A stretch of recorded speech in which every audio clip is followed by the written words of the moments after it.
सिंधु संसार से हम उतर जाएंगे, आया तेरी शरण में यही सोच कर। सिंधु संसार से हम उबर जाएंगे, आपने गर हमें नाथ ठुकरा दिया, आपने गर हमें नाथ ठुकरा दिया। आप ही सोचिए हम किधर जाएंगे, आपने गर हमें नाथ ठुकरा दिया। आप ही सोचिए हम किधर जाएंगे, आया तेरी शरण में यही सोच कर। ये अंतरा मुझे बहुत प्रिय है। गलतियां हम किए होंगे, इंसान है, गलतियां हम किए होंगे, इंसान है। माफ करना प्रभु आपका काम है, माफ करना प्रभु आपका काम है। हम हैं राही भटकते रहे उम्र भर, हम हैं राही भटकते रहे उम्र भर। साथ दे दो तो शायद सुधर जाएंगे, हम हैं राही भटकते रहे उम्र भर। साथ दे दो तो शायद सुधर जाएंगे, आया तेरी शरण में यही सोच कर, आया तेरी शरण में, आया तेरी शरण में, आया तेरी शरण में यही सोच कर।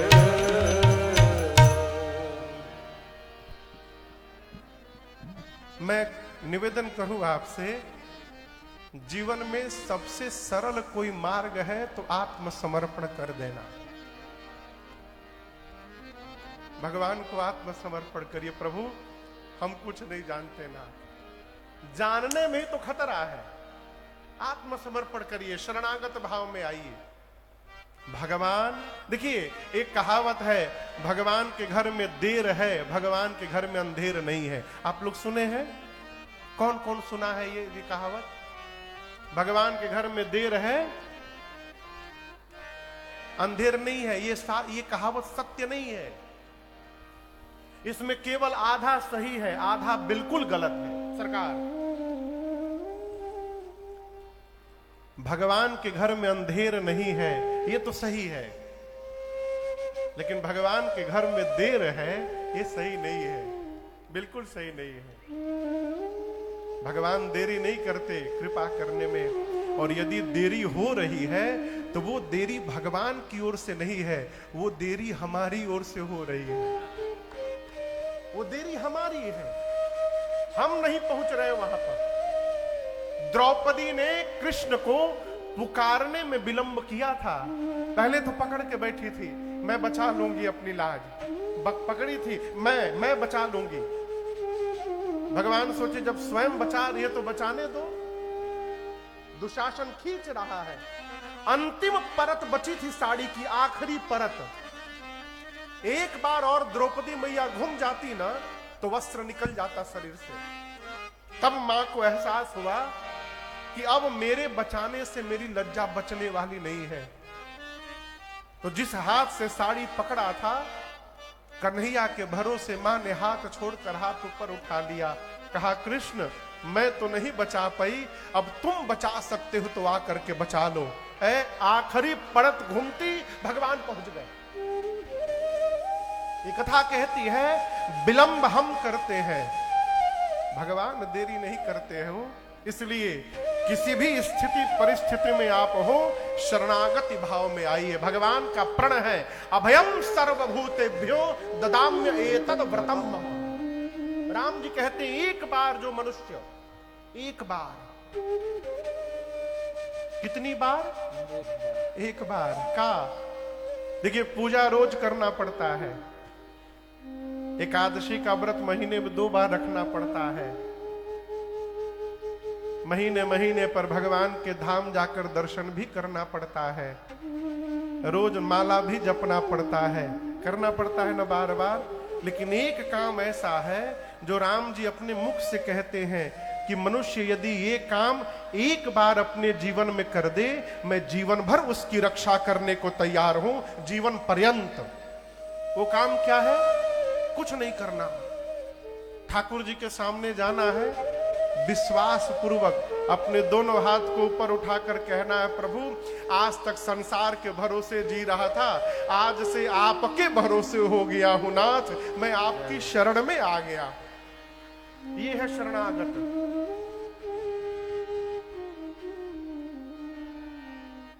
गोस्वामी तुलसीदास जी शरणागत घाट के वक्ता हैं।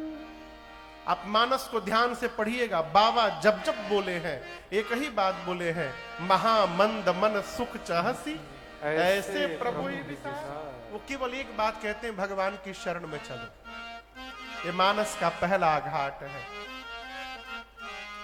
गोस्वामी जी कहते हैं मैं वो कथा सुनाने जा रहा हूं जो आप सबके बगल में तीर्थराज प्रयाग में याज्ञवल्क्य ऋषि ने श्री भरद्वाज जी को सुनाई थी। अब ये मानस का दूसरा घाट है तीर्थराज प्रयाग। कथावाचक हैं श्री याज्ञवल्क्य ऋषि और श्रोता हैं श्री भरद्वाज जी। इस घाट का नाम है कर्मकांड घाट। याज्ञवल्क्य जी ने कर्म प्रधान कथा सुनाई। याज्ञवल्क्य जी कहते हैं भरद्वाज जी मैं आपको वो कथा सुनाने जा रहा हूं जो कैलाश में बैठकर भगवान शिव ने मां भवानी जी को सुनाई। ये मानस का तीसरा घाट है। वक्ता है भगवान शंकर, श्रोता है मां भवानी और इस घाट का नाम है ज्ञान घाट। मानस में जितनी ज्ञान की बातें हैं सब भगवान शिव ने बताई। बाबा कहते हैं देवी मैं आपको वो कथा सुनाऊंगा जो नीलगिरी पर्वत पर श्री कागभूषुंडी जी ने गरुड़ जी महाराज को सुनाई। ये मानस का चौथा घाट है। कथावाचक है, बोलिए कथावाचक के है श्री कागभूषुंडी जी और श्रोता है गरुड़ जी महाराज। इस घाट का नाम है भक्ति घाट। भक्ति का क्या महत्व है, भक्ति कैसे प्राप्त होगी, ये सब बात उत्तर कांड में कागभूषुंडी जी ने बताई। ये मानस के 4 घाट हैं। अब 5वां घाट परानुपुर का ये पंडाल है। सरकार ये 5वां घाट है जहां पर वक्ता के रूप में ठाकुर जी ने राजन को बिठाया है, श्रोता के रूप में आप सभी लोग बैठे हैं और इस घाट का नाम है भाव घाट। हम भाव से कथा सुनाएंगे और ये आशा करेंगे उसी भाव से आप श्रवण करेंगे। सभी वक्ताओं ने अपने श्रोताओं को कथा गाने से पहले कथा की महिमा सुनाई। मैंने अपने पूज्य महाराज श्री के श्रीमुख से जो महिमा सुनी है मैं उसको सुनाऊं और उसके बाद कथा में आगे गति करेंगे। ये कथा करती क्या है?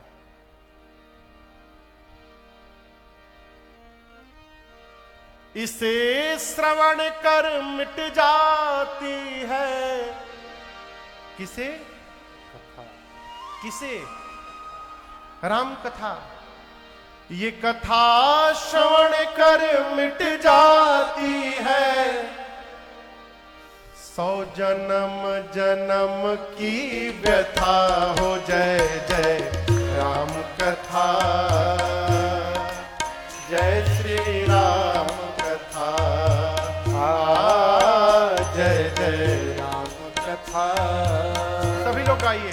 जय श्री राम कथा, इसे श्रवण कर मिट जाती है, इसे श्रवण कर मिट जाती है, कथा श्रवण कर मिट जाती है, कथा श्रवण कर मिट जाती।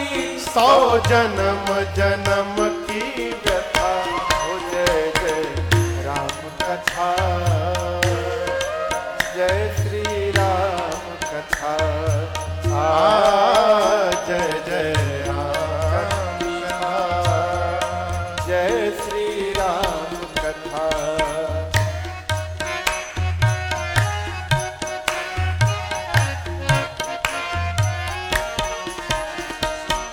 राम कथा कलिका मद गाए, सुजन सजीवनी मूरी सुहाए।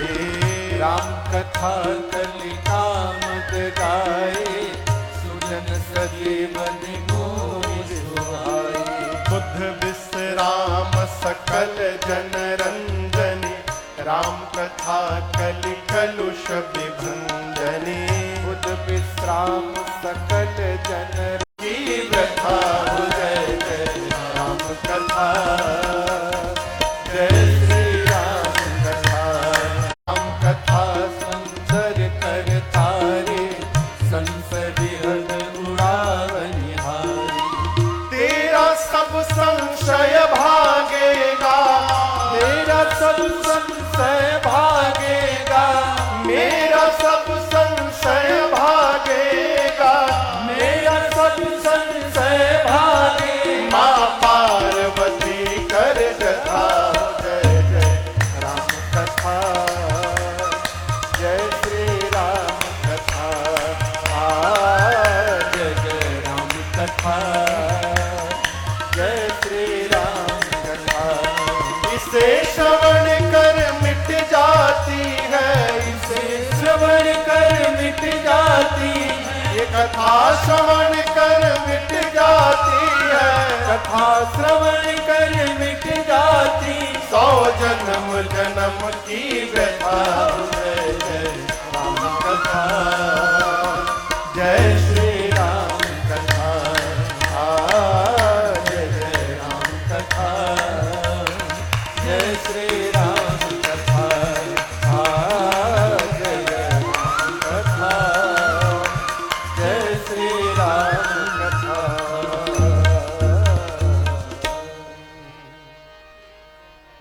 जय जय राम कथा,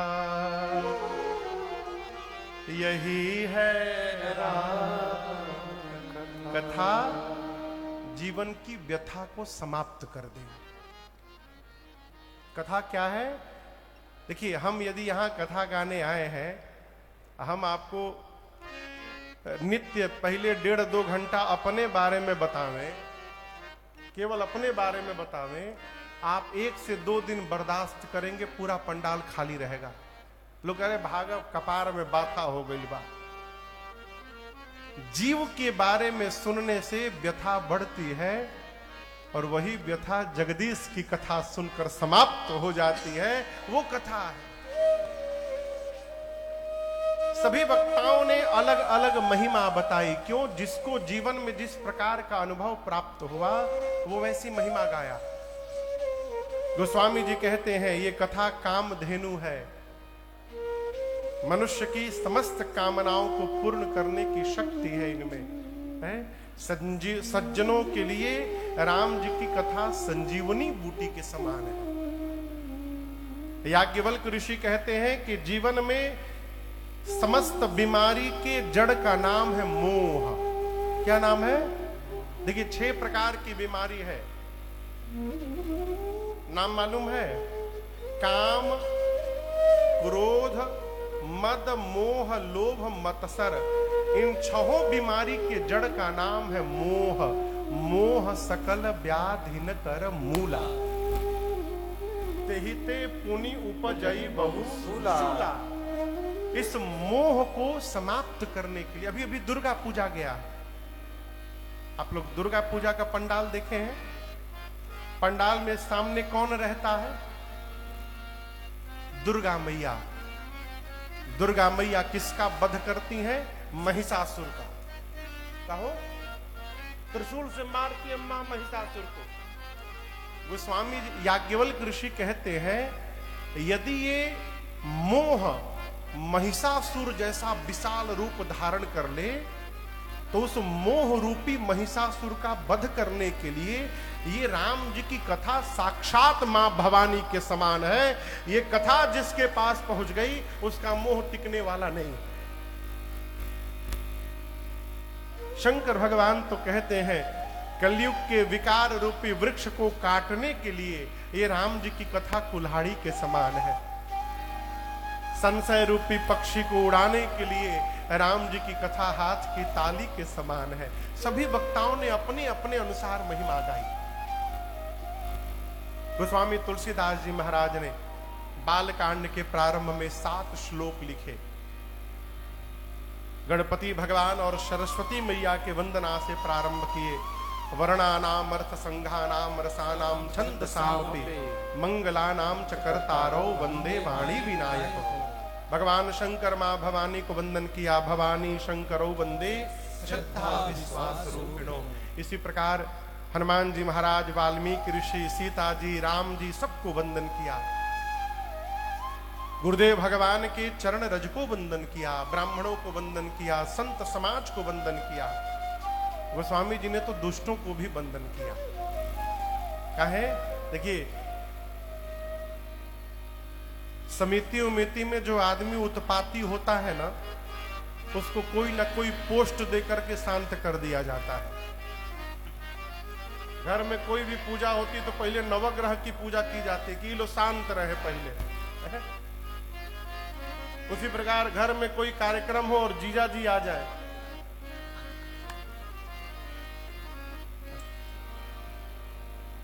कई लोग तो जीजा को 10वां ग्रह मानते हैं। 2 ही लोग 10वां ग्रह में आते, एक तो जीजा और एक तो भूतपूर्व जीजा, वर्तमान के फूफा। तो इनको शांत किया जाता है आदर सत्कार दे करके। अस्तु गोस्वामी जी ने दुष्टों को वंदन किया। और दूसरी बात, जब बाबा ये कह दिए कि सिया राम मैं सब जग जानी, करऊं प्रणाम जो जुग पानी, करऊं प्रणाम। जब बाबा ये कह दिए कि सिया राम मैं सब जग जानी, तो उसमें फिर डिफरेंशिएट नहीं करेंगे कि ना इनकरा भीतर राम जी दिखाई दे रहे, इनकरा भीतर नहीं दिखाई देंगे। ऐसा नहीं है। गोस्वामी जी को दुष्ट के भीतर भी भगवान का दर्शन हो रहा है, इसलिए उनको प्रणाम किया, उनको वंदन किया, भगवान के नाम को वंदन किया, परिकर समाज को वंदन किया। और सबकी वंदना करने के बाद गोस्वामी जी कथा को तीर्थराज प्रयाग ले गए। कहां ले गए? जोर से बोलिए।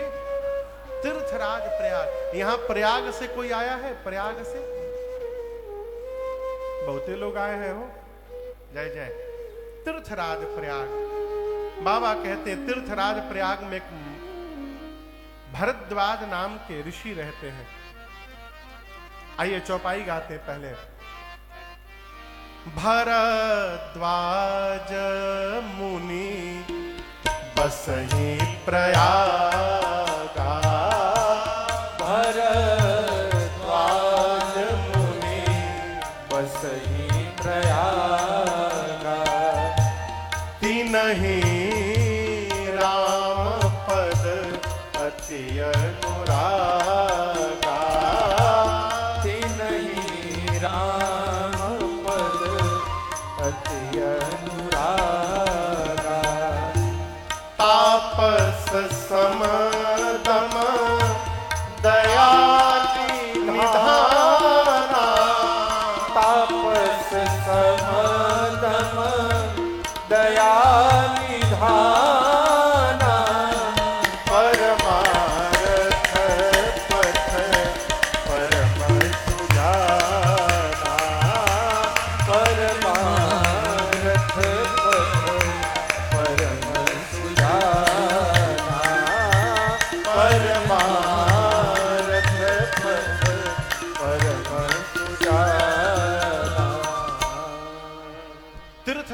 प्रयाग में एक मुनि हैं जिनका नाम है श्री भरद्वाज जी।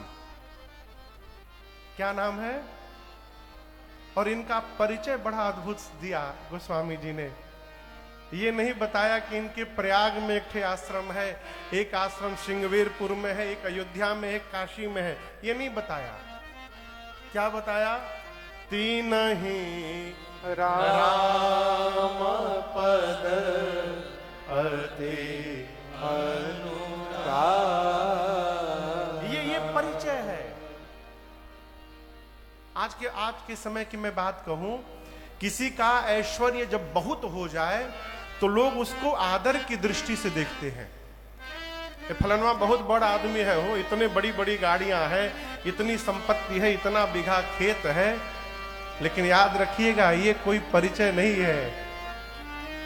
क्योंकि जिन जिन वस्तुओं को लेकर सम्मान दिया जा रहा है, ये सभी वस्तुएं यहीं छूटने वाली हैं। ये परिचय नहीं है।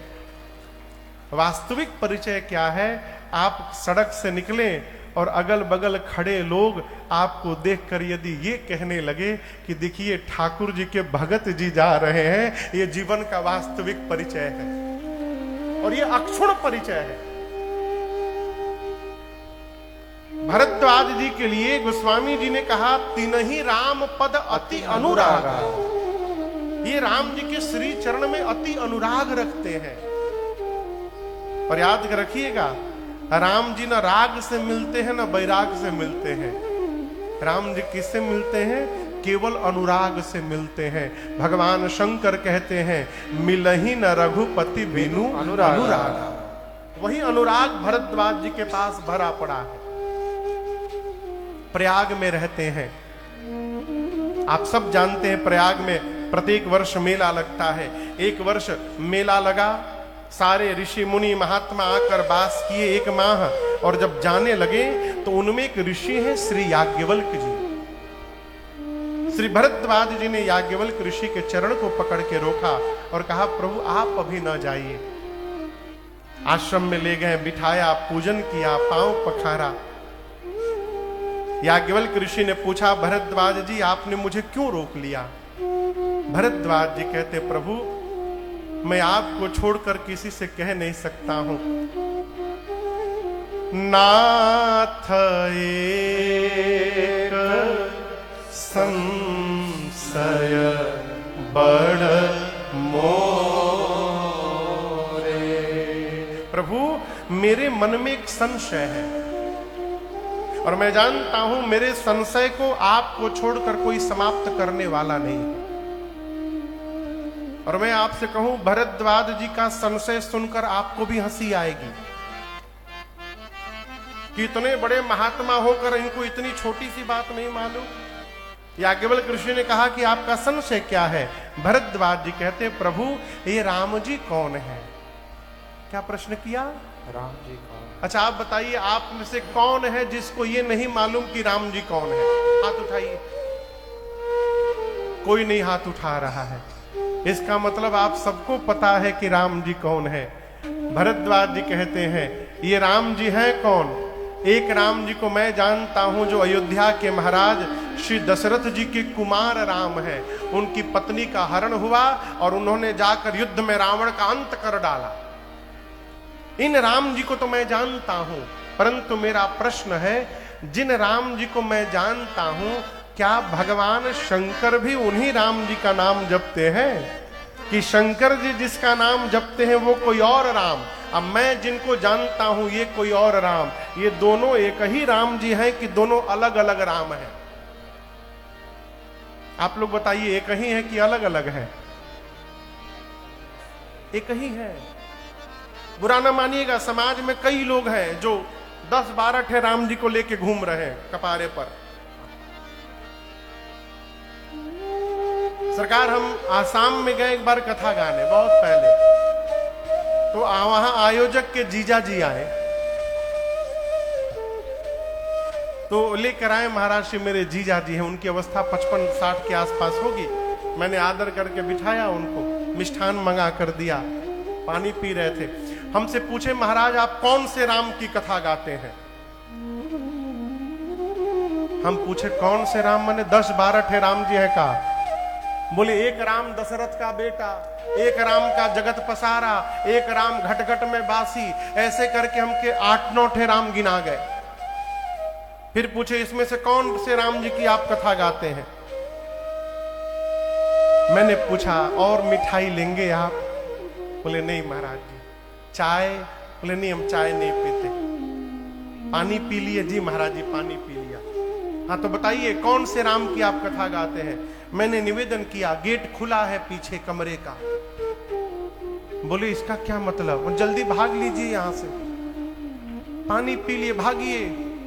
हमार कान डस्टबिन नहीं है कि आप अपने दिमाग का कचरा हमारे दिमाग में भरने चले आए। 10 राम आप मान कर रखिए, हमारे लिए एक ही राम जी बहुत है। लोग गलत समझ गए। कहने वाला कहता एक राम दशरथ का बेटा, वही एक राम का जगत पसारा, वही एक राम घट घट में बासी। कहने वाला कह रहा है कि राम एक ही है, उन्हीं से सब कुछ है, वही घट घट में है, हम उसको अलग अलग मान लिए। भरद्वाज जी ने पूछा प्रभु सोई राम की अपार को, जाहि जपत त्रिपुरा,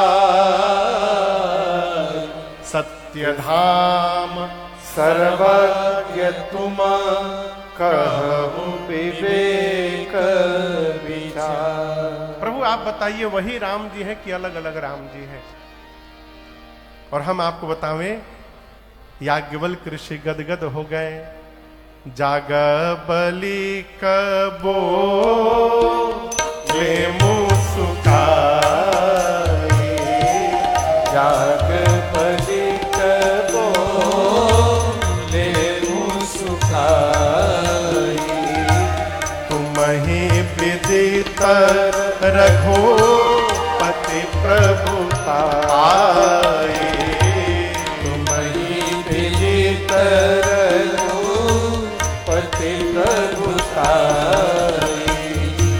राम भगत तुम मन क्रम बानी, राम भगत तुम मन क्रम वानी, चतुराई तुम्हार मैं जाने, चतुराई तुम्हारी मैं जानी, चाहु सुने राम गुण गूढ़ा, चाहु सुने राम गुण गूढ़ा, मनहुवति मूढ़ा, दीधिनु प्रश्न मनहुवति मूढ़ा, दीधिनु प्रश्न मनहुवति मूढ़ा। याज्ञवल्क्य ऋषि मुस्कुरा उठे। इस बात को समझिएगा, प्रश्न करने वाला प्रश्न करता है तो सुनने वाला ये समझ जाता है कि सामने वाला किस भाव से पूछ रहा है। कई बार लोग प्रश्न का उत्तर जानते हुए भी प्रश्न करते हैं। क्यों करते हैं? ये जानने के लिए कि सामने जो महाराज हैं उनको कितना मालूम है। जान सब रहे लेकिन पूछेंगे जरूर। हम जब कथा प्रारंभ किए और जब बिहार में कथा गाने जाते थे ना अपने गांव के आसपास, तो हर कथा में सरकार 10-12 ठे लोग प्रश्न लेकर आ जाते थे। और सबसे अधिक पूछे जाने वाला प्रश्न, सुदामा जी के बाबूजी का क्या नाम था? अब बताइए राम कथा में सुदामा जी कहां से चले आए? और यदि आ भी गए तो सुदामा जी से मतलब रखिए, उनके बाबूजी बाबा को जान के क्या कर लेंगे? ये क्या है? ये केवल ये जानना है कि महाराज को कितना मालूम। एक लोग आए पूछे श्रवण कुमार के पिताजी का क्या नाम था? मैंने पूछा आधार कार्ड बनाओगे बता उनके। अरे काहे परेशान है भाई, कथा से मतलब रखिए। तो पूछने वाले वक्ता की भाव भंगिमा बताती है कि वो किस भाव से प्रश्न कर रहा है। भरद्वाज जी ने प्रश्न किया, याज्ञवल्क्य ऋषि मुस्कुरा उठे, बोले मैं जान गया आप राम जी के भगत हैं। राम भगत तुम मन क्रम आप राम जी की गूढ़ कथा सुनने के लिए अपने को मूढ़ मान करके बैठे हुए। बड़ा गंभीर विषय है।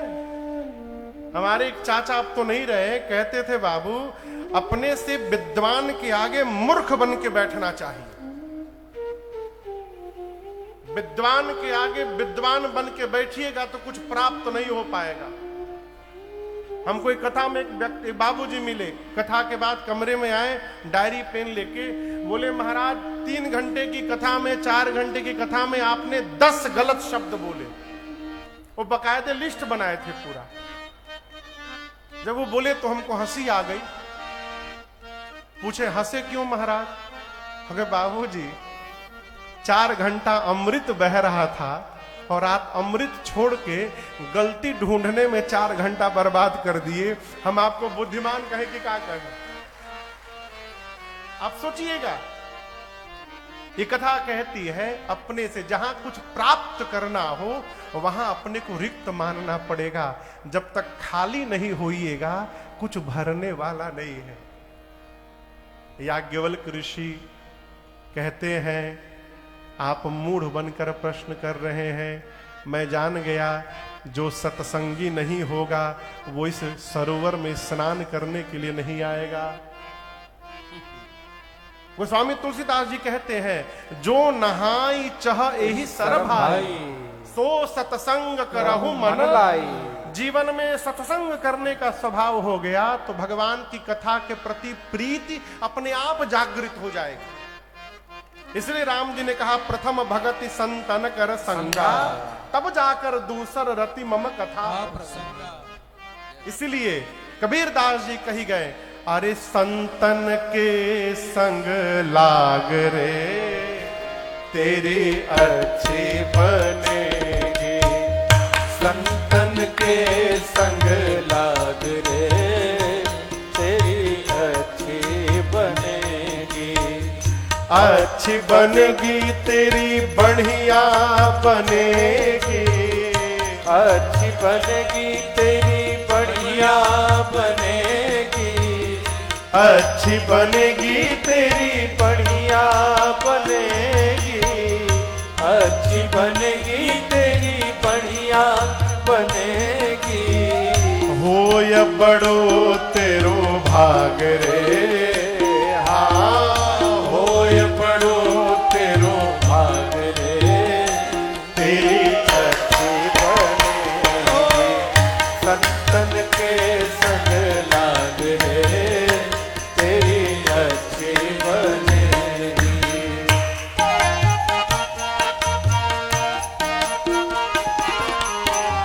संतन के संग पुण्य कमाई।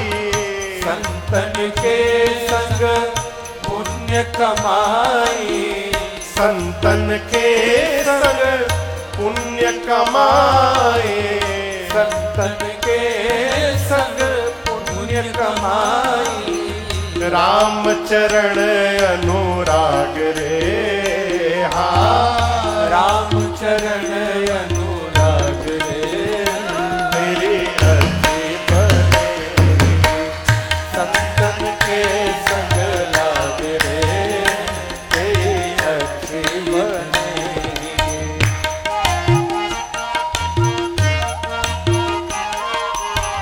ध्रुव की बनी प्रहलाद जी की बन गई।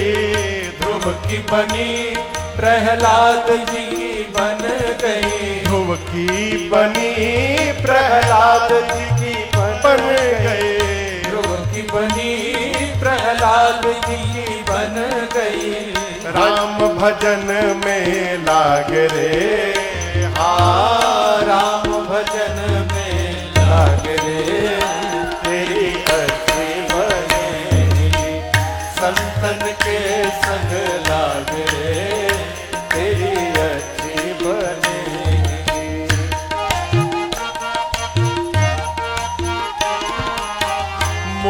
निशा में कब से सोया, मोहनिशा में कब से सोया, मोहनिशा में कब से सोया, मोहनिशा में कब से सोया। जाग सके तो जाग रे, हाँ जाग सके तो जाग रे, तेरी अच्छी बनेगी संतन के संग लाग रे, तेरी अच्छी बनेगी।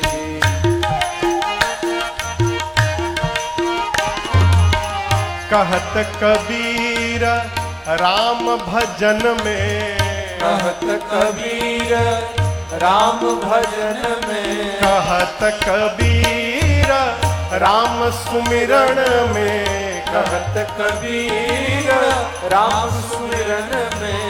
पाग सके तो पाग रे, हाँ पाग सके तो पाग रे, तेरी अच्छी बनेगी संतन के संग लाग रे, तेरी अच्छी बनेगी संतन के संग लाग रे, तेरी अच्छी बनेगी।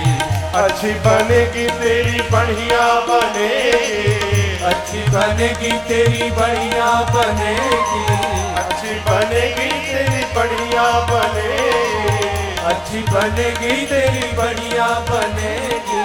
दामन के संग लाग रे, तेरी अच्छी बनेगी संतन में लाग रे, तेरी अच्छी बनेगी, तेरी बनेगी तेरी अच्छी बनेगी।